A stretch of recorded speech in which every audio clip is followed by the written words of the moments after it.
The 30th African Union Summit about to kick off this weekend. There are several issues to be discussed. As you mentioned, peace and security may likely be topping the agenda here. But the theme of this year's summit is corruption. The full title of this year's theme is Winning the Fight Against Corruption. Now, a sustainable path to Africa's transformation. A broad theme and a tough task for African nations. Corruption is an issue that affects the entire continent. Now, Africa loses billions of dollars each year to it, but as you said, that's only one aspect of the summit. Leaders will also be tackling conflicts on the continent, terrorism, food security, and even the comments of the U.S. president. Let's now get to what's the latest on the ground. Voldy Karese is joining us here. She's been following today's developments for us. Voldy, of course, this year's theme is fighting corruption, tackling corruption on the continent in a bid to stem the tide of economic outflows. But what else is on the agenda today?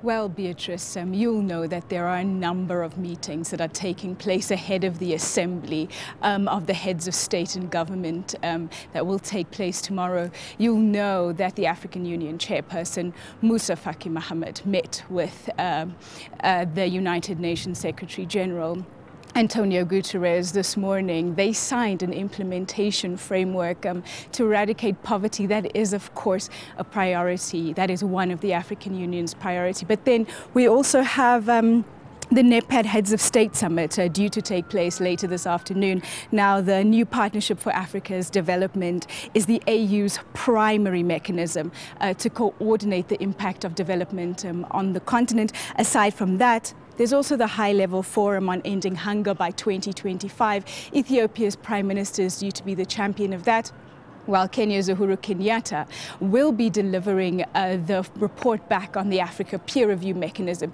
due to get underway in just under an hour. Well, Voldy, the U.S. president has caused some anger on the continent over the last couple of weeks. His derogatory remarks about African migrants, and of course, he talked about that, but did say that he didn't actually use that terminology. But how prominently will the U.S. president be featuring here at the summit, given the fact that the African Union summit is due to discuss the U.S. president's remarks?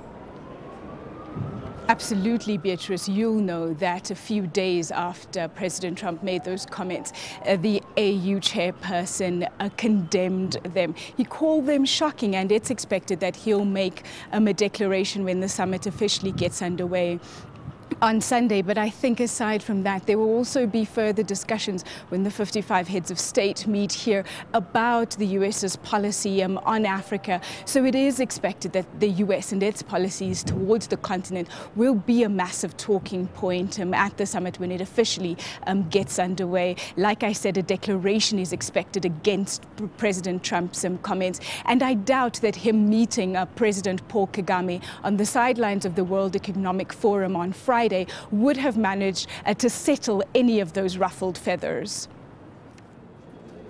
As we know, Voldy, of course, the African Union Commission chair has made peace and security issues one of the central focus points of his administration over the next 4 years. Though South Sudan has been an issue that the continent has been grappling with over the last 5 or so years. How prominently will South Sudan be featuring here? And of course, are countries in the region now becoming frustrated with that ongoing conflict in South Sudan?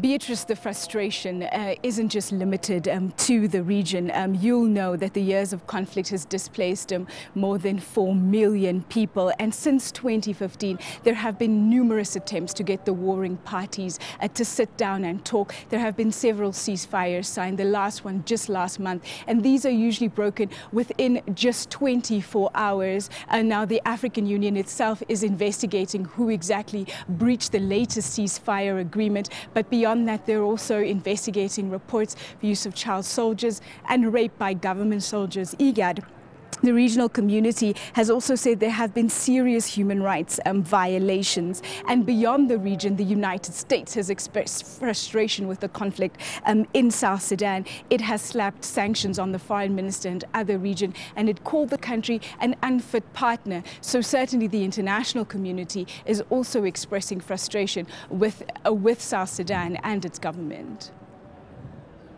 Foldekaresi joining us there with what's on the agenda at the African Union Summit here in Addis Ababa.